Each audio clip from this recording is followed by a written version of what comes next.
Assalamualaikum warahmatullahi wabarakatuh. Di sini kami dari kelompok 6 akan mempresentasikan hasil kerja kelompok kami, yaitu proyek aplikasi Green Teknologi Mobil Listrik Wade.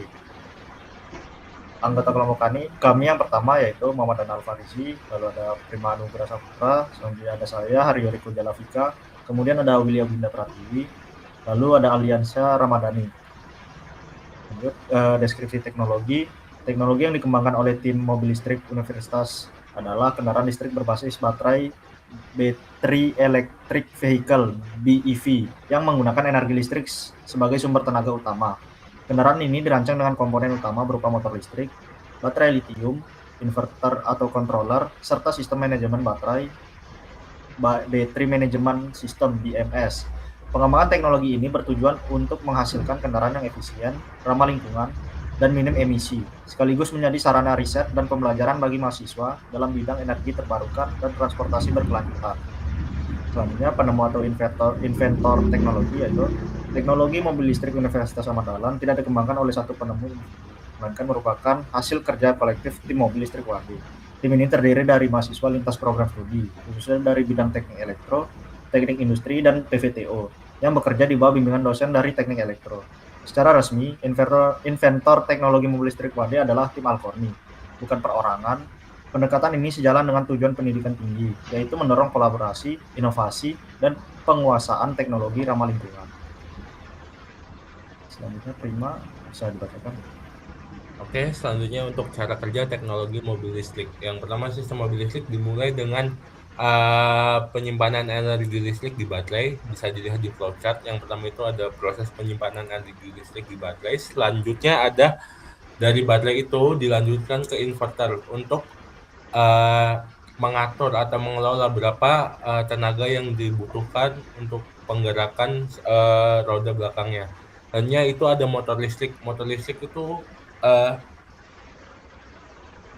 langkah selanjutnya dari inverter untuk mengkonversi energi listrik menjadi energi gerak. Selanjutnya itu ada transmisi. Untuk menggerakkan roda mobil listrik diperlukan transmisi.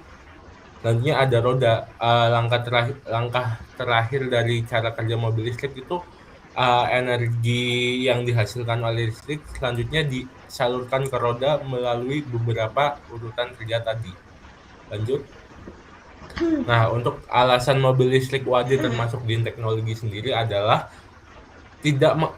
mobil listrik Wade tidak menghasilkan emisi gas buang sama sekali, seperti energi gas CO2 dan NOx, serta partikulat. Selain lebih efisien dalam penggunaan energi dan memiliki tingkat kebisingan yang rendah, mobil listrik juga mengurangi ketergantungan terhadap bahan bakar fosil.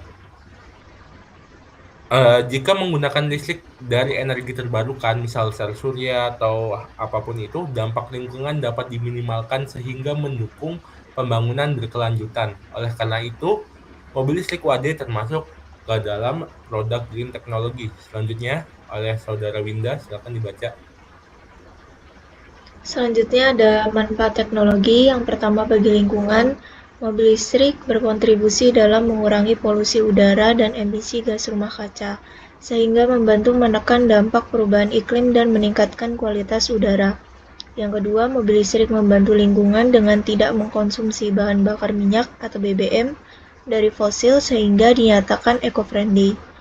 Yang terakhir, mobil listrik memiliki efisiensi energi yang lebih baik karena lebih sedikit energi yang terbuang, sehingga panas atau gesekan dapat didaur ulang menjadi energi listrik. Hal tersebut dapat dilihat pada teknologi regeneratif brake, sehingga penggunaan energi menjadi lebih ramah lingkungan.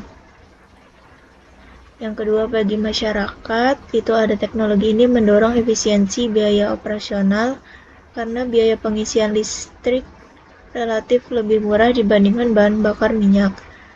Yang kedua, pengembangan mobil listrik di lingkungan universitas berperan sebagai media edukasi dan inovasi. Ketiga, meningkatkan kesadaran masyarakat terhadap pentingnya energi bersih. Yang keempat, membuka peluang riset dan pengembangan industri kendaraan listrik di masa depan.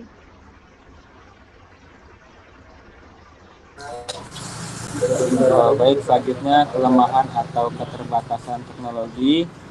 Teknologi mobil listrik masih memiliki beberapa keterbatasan. Salah satunya adalah kapasitas dan umur baterai yang terbatas, sehingga jarak tempuh kendaraan masih menjadi kendala. Waktu pengisian daya yang relatif lama dibandingkan pengisian bahan bakar konvensional juga menjadi tantangan tersendiri. Selain itu, biaya awal pengembangan dan produksi baterai masih cukup tinggi, serta ketersediaan infrastruktur pengisian daya belum rata. Dari sisi lingkungan, proses produksi dan daur ulang baterai juga memerlukan perhatian khusus agar tetap ramah lingkungan. Inovasi ke depan, yang pertama, peningkatan kapasitas dan efisiensi Selanjutnya akan baterai. dibacakan oleh Aldiansyah Ramadhani. Baik, inovasi ke depan. Berikut adalah beberapa inovasi ke depan yang dapat diterapkan oleh mobil listrik UAD. Yang pertama itu peningkatan kapasitas dan efisiensi baterai, serta sistem manajemen baterai atau BMS. Yang kedua itu pengembangan desain kendaraan yang lebih ringan dan aerodinamis. Yang ketiga ada integrasi energi terbarukan, seperti panas surya sebagai sumber energi tambahan. Yang keempat itu ada penggunaan sistem kontrol dan monitoring berbasis digital dan load. Yang terakhir ada yang kelima, pengembangan mobil listrik yang lebih aplikatif untuk penggunaan di lingkungan kampus dan masyarakat. Saya kembalikan ke moderator. Berikut ada dokumentasi dari kunjungan kita ke bengkel tim Alcorni, mobil listrik UAD. Baik, sekian dari kami, kelompok 6. Jika ada kesalahan, mohon dimaafkan. Wassalamualaikum warahmatullahi wabarakatuh.